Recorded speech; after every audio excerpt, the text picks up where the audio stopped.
Mesdames, Messieurs, bonsoir et bienvenue au 20h bilingue sur Equinox Télévision. Nous sommes le samedi 15 août 2020. Fomi Armstrong Sandagoutini. Bonsoir Nadine Yambo. Good evening, ladies and gentlemen. Thanks for joining us on 8 p.m. bilingual news edition on Equinox Television. We are live from Equinox Central News Desk in Douala, Cameroon's economic capital city. In our top stories, 2 holidaymakers have drowned in Kekem in the Upper Kam division of the West region of Cameroon. Local inhabitants say it is a symptomatic manifestation of poor infrastructural development, and several people go about without the Cameroon national identity card in the northwest regional chieftain Bamenda. They say civil status centers have been paralyzed, just like public institutions that have been grounded in the northwest and southwest regions as a result of the armed conflict that has been hitting on for over 3 years now. We tell you more on these stories and others in this edition of the news. À la une de ce journal, des vacances tournent au cauchemar pour des familles à Kekem dans le département du Haut-Kam. 2 enfants sont morts par noyade en voulant traverser une rivière de leur village alors qu'ils se rendaient dans les plantations. Le drame plonge ainsi la ville de Kekem dans l'émoi et la consternation. Des prières et supplications en faveur d'un retour à la paix dans les régions anglophones secouées par une profonde crise socio-politique. Les fidèles chrétiens catholiques ont multiplié les prières ce jour à l'occasion de la fête de l'Assomption pour que cessent les tensions dans les régions du nord-ouest et du sud-ouest. Voilà pour le sommaire.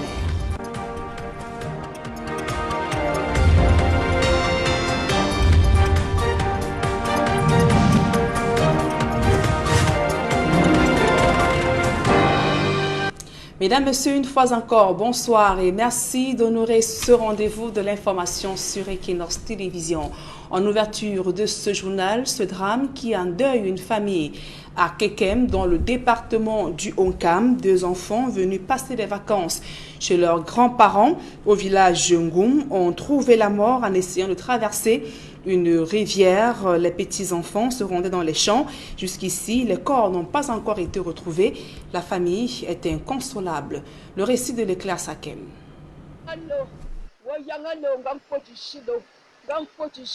Les populations de l'arrondissement de Kekem, département du Haut-Kam, région de l'Ouest Cameroun, sont inconsolables. 2 de leurs progénitures se sont noyés dans cette rivière depuis la matinée du 14 août 2020. À 9h, ma grand-sœur m'appelle à Kekem. Je lui ai emporté 3 enfants. Je dis mais comment? Je demande, on me dit qu'on a sauvé un des enfants. Je prends la moto maintenant, vite au bord de l'eau. On me dit de parler. Bon, j'ai pris le sel et tout, j'ai mis à côté de l'eau. Le matin, il partait au champ. C'est arrivé ici. Tombé, l'eau les a emportés. 3 enfants, on a réussi à retirer un seul.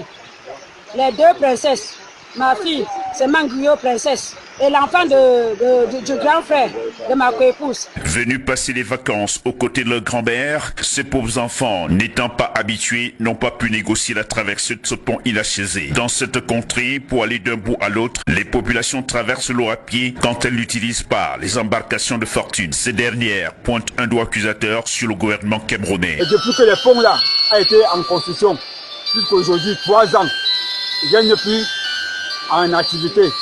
Et nous ne connaissons pas pourquoi le gouvernement ne nous aide pas.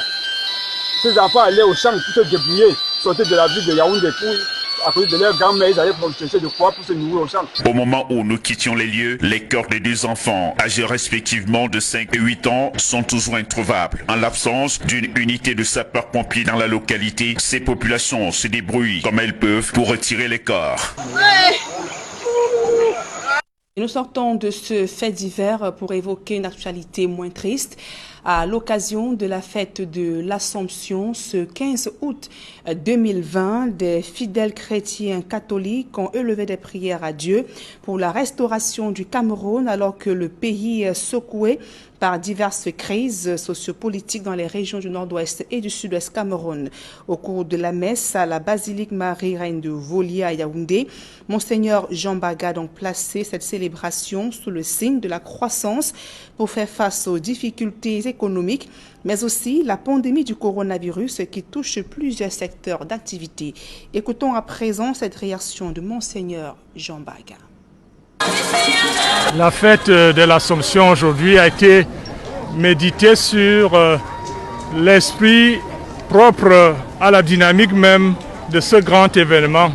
Nous l'avons appelé la grâce de la croissance. La Vierge Marie symbolise l'évolution de l'homme, l'élévation de l'homme et la grandeur de l'homme offerte par Dieu à chaque être humain.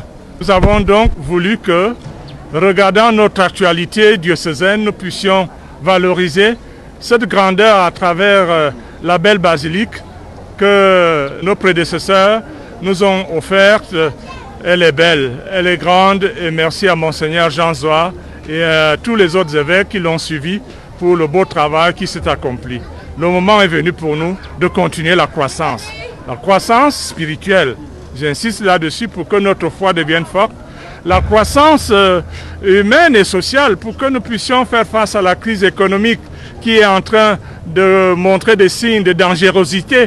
La croissance aussi dans la lutte pandémique afin que les Camerounais ne baissent pas la garde, que nous puissions continuer encore par la vigilance et le respect des mesures ainsi que les dispositions qui ont été proposées.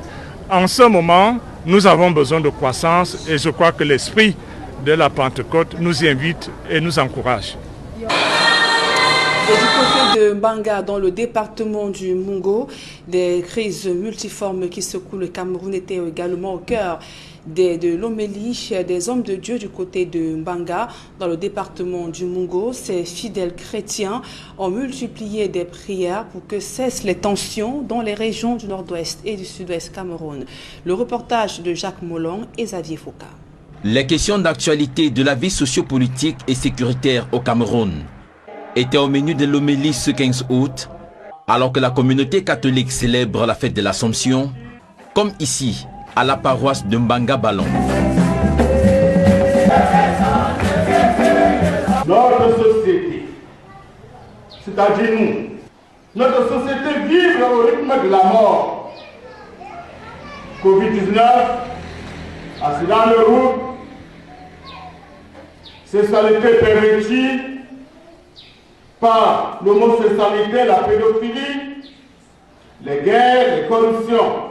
Selon le prédicateur de circonstances, l'abbé Thomas Elat, nos attitudes face à de telles atrocités font de chacun d'entre nous un potentiel complice. Quand nous ne sommes pas auteurs, nous sommes spectateurs d'une société où les hommes et les femmes font le mal avec appétit. Au regard de tout ceci, à chaque fidèle, sa prière est levée à Dieu. Nous avons prié pour notre pays, le Cameroun, afin que cette crise sécuritaire et sanitaire que nous traversons puisse trouver une solution dans les plus brefs délais. J'ai prié particulièrement pour ces pandémies qui se passent à Moulouka aussi, parce que c'est toujours notre pandémie, ça fait déjà peut-être 2 ans ou 3 ans.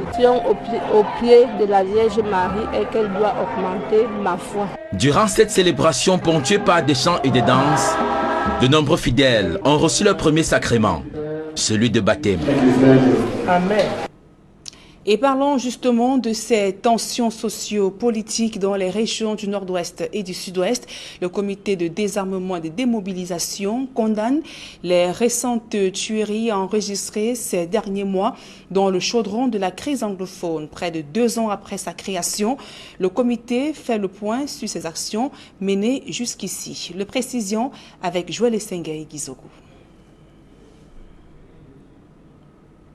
Suivant dans ce reportage de Gizogo, je vous le disais, près de 2 ans après sa création, le comité de désarmement et démobilisation et de réintégration fait le point de ses actions dans le cadre de la reddition des combattants séparatistes.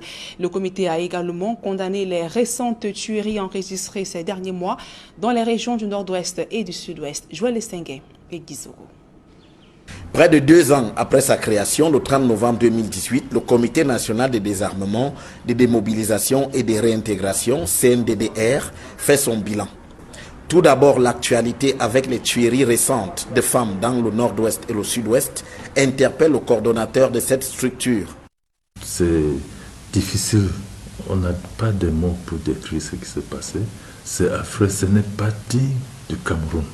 Donc je condamne ça avec toute l'énergie et je demande que cette histoire-là, ça concerne tout le monde. Il faut qu'on profite, que tout le monde dise non.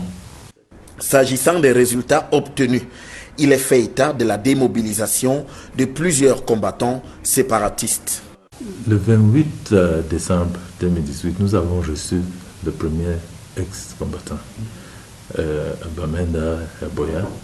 Et aujourd'hui, nous sommes à 500 dans les 3 centres, c'est-à-dire Boya, Bamenda et Mora.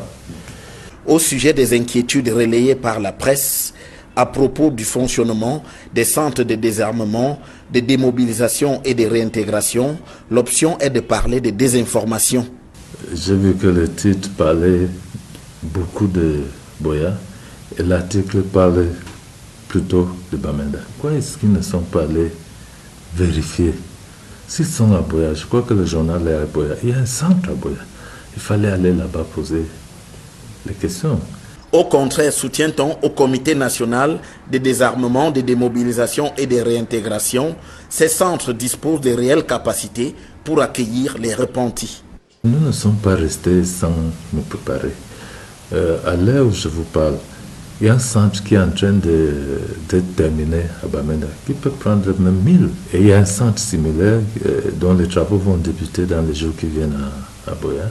Et puis à Mora, dans le village Mémé. De plus, il est indiqué que les centres de désarmement, de démobilisation et de réintégration contribuent au processus de résolution de la crise dans le nord-ouest et le sud-ouest. Les centres contribuent énormément pour faire sortir les autres de brousse. C'est à travers ceux qui sont dans les centres que nous arrivons à faire sortir directement. Et ensuite, c'est à travers les informations que nous avons chez eux qui nous permettent d'aller peut-être parler à ce groupe à tel endroit. Au regard des critiques formulées contre l'approche des autorités camerounaises dans la gestion de la crise dans le nord-ouest et le sud-ouest, le Comité national de désarmement, de démobilisation et de réintégration a visiblement choisi de faire dans un optimisme à toute épreuve.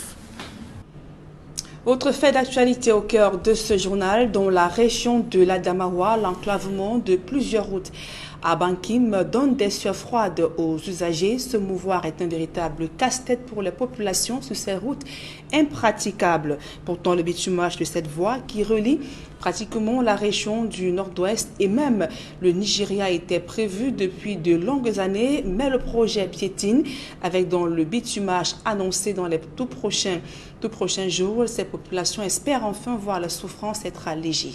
Le reportage d'Éric Fopoussi. En saison pluvieuse, dans la commune de Bankim, département du Mayo-Bagno, dans l'Adamawa, voici à quoi ressemble ce tronçon Nyamboya-Kunchun en passant par Sonkolong et Ata. Ça se passe de tout commentaire. Sur les lieux, en plus de la souffrance des moteurs, des camions embourbés peuvent y passer des jours, voire des semaines. En effet, cette route qui relie l'arrondissement de Bankim au nord-ouest et au Nigeria est en attente de bitumage depuis de nombreuses années. Le projet dort dans les tiroirs à Yaoundé. Il y a donc quelques mois, lors de son installation comme nouveau maire de Bankim, Angèle Benving promet d'intervenir sur cette route qui ne relève pourtant pas de sa compétence. C'est ça qui s'ajoute même sur le prix du transport. Avant, nos chauffeurs déboursaient, c'est un exemple, 10 000 francs pour atteindre Bankim. Maintenant, ils sont obligés d'aller au-delà à cause des bouliers. Et ça joue sur le transport, ce sont les populations qui jouent. Désormais, c'est chose faite. La mairie de Bankim vient de lancer le reprofilage de cette route. Les bruits des niveleuses, des tracteurs à chenilles et autres pelles hydrauliques sont bien audibles. Pour le grand bonheur des populations qui expriment leur soulagement. On est content. Ils ont arrangé, mais la manière est sortie dehors, c'est ça que moi je suis venu ramasser. Je suis trop fier la lisibilité de l'axe de nos quartiers. Something you talk for English, say place where road they pass, development will follow for back. I believe saying that from here now at this year, say true, development they follow. L'exécutif communal de Bankim annonce par ailleurs que ces travaux s'inscrivent dans un vaste plan d'anticipation des problèmes liés à l'agrandissement de la ville. À présent, le chapitre santé de ce journal. Alors que la pandémie du coronavirus focalise l'attention au Cameroun, ONU-SIDA est préoccupé par les engagements pris par le pays en matière de lutte contre le VIH dans les grandes villes du Cameroun. La prévalence reste encore très élevée et l'Agence des Nations Unies interpelle notamment les communes d'arrondissement pour plus d'implication dans cette bataille. Le point avec Cédric Chouna, Donald Brice Kamda. 3,1% pour Douala, plus de 4% pour Yaoundé. Les taux de prévalence au VIH-Sida stagnent dans les grandes villes du Cameroun. Le partenariat passé entre les collectivités territoriales décentralisées et ONU-SIDA en 2019 pour accélérer la lutte contre la maladie dans la perspective de la réalisation des objectifs mondiaux a pris du plomb dans l'aile. Ça a été la première faiblesse, c'est-à-dire celui des ressources, voilà, celui du financement, c'est celle que la plupart des collectivités ont énuméré. Et également, ce que nous demandons, ce n'est pas que les collectivités elles-mêmes fassent des actions, mais qu'elles travaillent de concert avec les OSC, les organisations de la société civile. Parce que c'est elles qui sont généralement sur le terrain. Renforcer la synergie avec la société civile et faire face à la question du financement. Ce sont entre autres sujets qui meublent cette rencontre entre l'exécutif du CVUC et les représentants des 5 communes de Douala. La santé est une priorité. Si un homme ne porte pas en bonne santé, comment peut-il faire un champ? Comment peut-il aller à l'école? Comment peut-il aller faire le travail en route s'il n'est pas en bonne santé? C'est que la santé, c'est une priorité. Concrètement, il a attendu des mairies, notamment de Douala et de Yaoundé, à taux de prévalence très élevé, d'élaborer des profils épidémiologiques dans chaque commune. Des outils d'aide à la prise des décisions censés permettre d'orienter les actions futures en appui aux initiatives entreprises par les communes elles-mêmes. Il y a la distribution de préservatifs aux jeunes, l'organisation des séminaires pour éduquer et la sensibilisation contre les rapports sexuels non protégés. Parce que vous savez, la fougue de la jeunesse, les gars, pour eux, tout doit aller très vite. C'est pour cela que je dis qu'ils sont plus exposés. En 2050, 64% de la population mondiale sera dans les villes. C'est en prévision de cette forte urbanisation qui représente un risque d'explosion des contaminations au VIH-Sida qu'ONU-SIDA anticipe par des actions urgentes de sensibilisation, de dépistage et de traitement. À présent, la deuxième partie de ce journal en langue anglaise avec vous, Fomi Armstrong Sanda. Thanks, Nadine Yambo. Ladies and gentlemen, thanks for joining us in the second segment of news in the English language. Shock and consternation has gripped inhabitants of Kekeme locality in the Opankam division of the West region of Cameroon. This follows a shocking incident that saw 2 holiday makers losing their lives. Reports from Kekeme indicate that they drowned in one of the rivers in the locality, and local inhabitants qualified the incident as a symptomatic sign of underdevelopment. They say the bridge where they crossed before drowning was in a very bad state. Simar Njikange Berada, Immaculate Fogwe tells us more in the following report. An elderly woman, inconsolable after 2 of her grandkids drowned in a river in Kekem, in the Odenkam Division, West region of Cameroon. The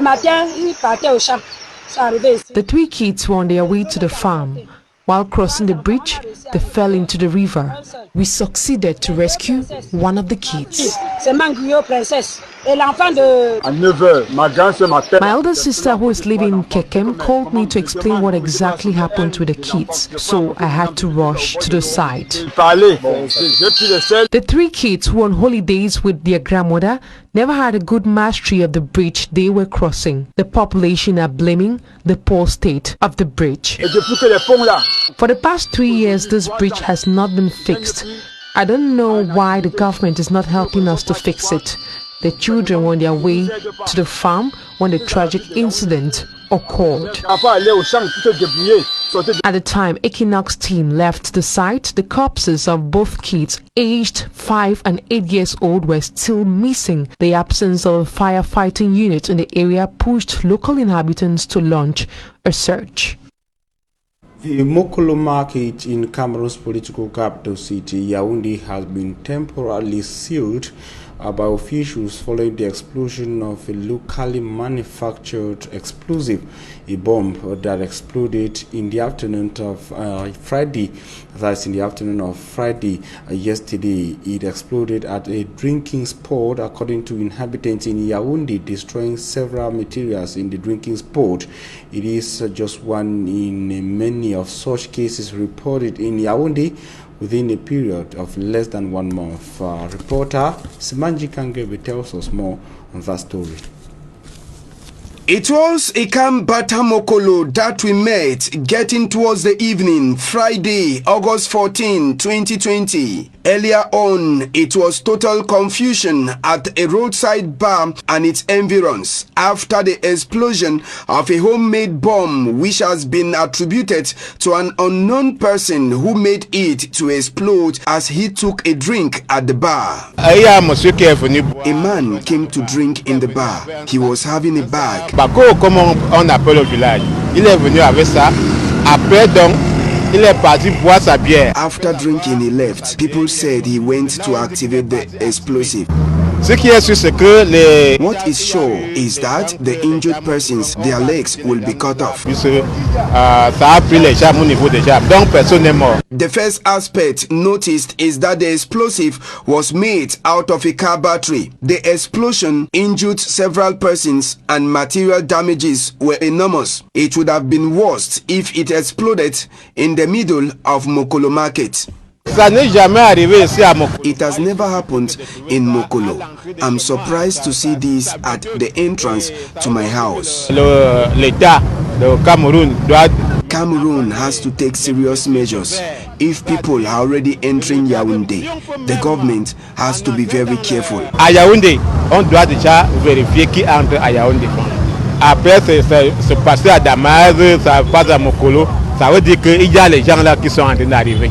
After the explosion, the forces of law and order descended to the scene. The bar where the explosion occurred was shut down in the presence of curious onlookers. This explosion is happening just about 40 days after that of Damas roundabout, which left 5 persons injured with 2 serious cases, bringing it to 4 explosions in less than 2 months in the nation's political capital, Yaoundé. The inhabitants of Yaoundé now live in fear. And still in line with his security, talking about the recent waves of killings in the northwest and southwest regions of Cameroon, the U.S. Embassy in Yaoundé has condemned what it qualifies as the recent barbaric acts carried out by armed separatists in the northwest and southwest regions and calls for an immediate end of violence from both parties that is in the crisis in the northwest and southwest regions of Cameroon. The U.S. Embassy has termed this act as disturbing and complete disregard for human dignity, and the U.S. Embassy equally extended a message of condolence to the families of victims of most of the heinous crimes committed in the northwest and southwest regions of Cameroon. It should be recalled that just before the very sad incident in Muyuka, there have been a series of killings in the northwest and southwest regions of Cameroon lately within the context of the armed conflict. And I will talk something else. Inhabitants and road users plying several major stretches in Bankim in the Mayo-Banyo division of the west or the Adama region of Cameroon say roads there and walking or passing across roads there is a veritable nightmare. They say roads in Bankim, especially the major stretch linking Bankim to the northwest region of Cameroon, is in a very bad state. Smart Njikangebe tells us more in the following report. This is the picture of the stretch of road linking Yamboya, Kunchong, passing through Sonkulung and Ata. We are in Bankim, Mayo-Banyo division of Adamawa region. The road is inaccessible during the rainy season. After the suffering of those who ply the roads on motorcycles, heavy-duty vehicles with luggages on them can't pass, and they could stay on a single spot for several days and weeks. The road that links Bankim subdivision to the Northwest region and Nigeria is still waiting to be tarred. The contract to tar this stretch of road is lying in the drawers of an office in Yaoundé. Some months ago, as he was installed as mayor of Bankim, Engelbert Mveng promised to intervene. It has a negative impact on the transport. Now, instead of 10,000 for one to reach Bankim, the transport has been increased. A promise made and words respected.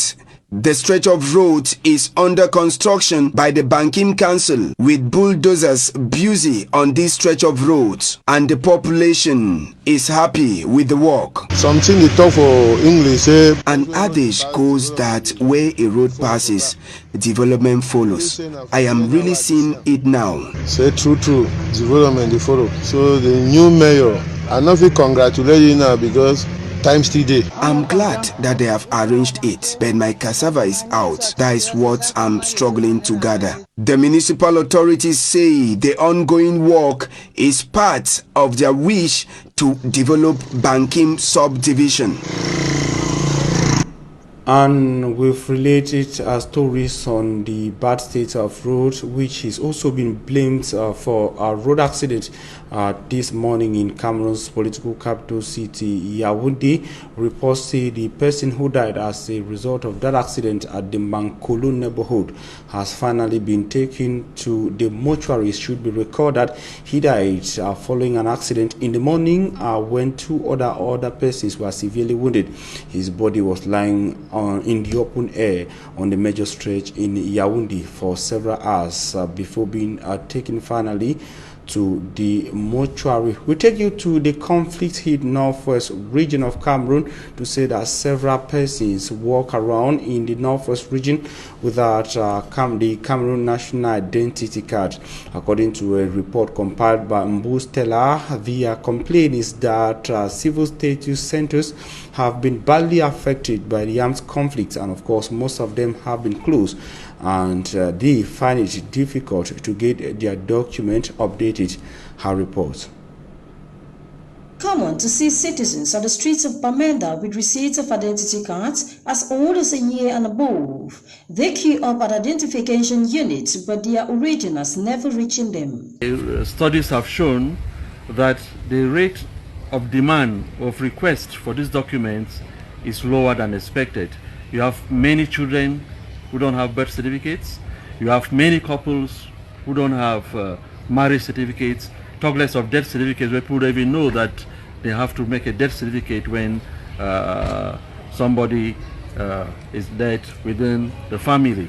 So it is from the basis of the challenges that people face later on in life, especially given the fact that a child without a birth certificate cannot write the first school leaving certificate, for example, and many children have dropped out of school without education because they never had the birth certificate. Others, bound by religious beliefs, are not allowed to own some civil status documents. We invited a cross-section of persons of the population, especially the Bororo community, which is a disadvantaged community, especially given the fact that the culture of the Bororos doesn't encourage them to have marriage certificates.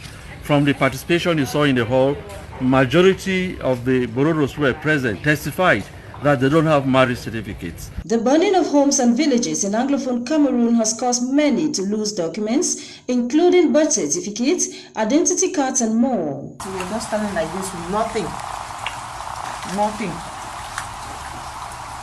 No ID card, no books, birth certificate, nothing. We are just, as you see us, this is how we are, with this one cloth on us. Some of the victims have given up the reproduction of these documents, but Inades Formation is educating municipal, traditional and religious authorities, women and youth group leaders to in turn sensitize the population on the importance of obtaining civil status documents and on time. From this sensitization workshop, we expect that those who participated, they will carry out sensitizations in their communities so that the rate of request and production of these civil status documents increases within the Northwest region.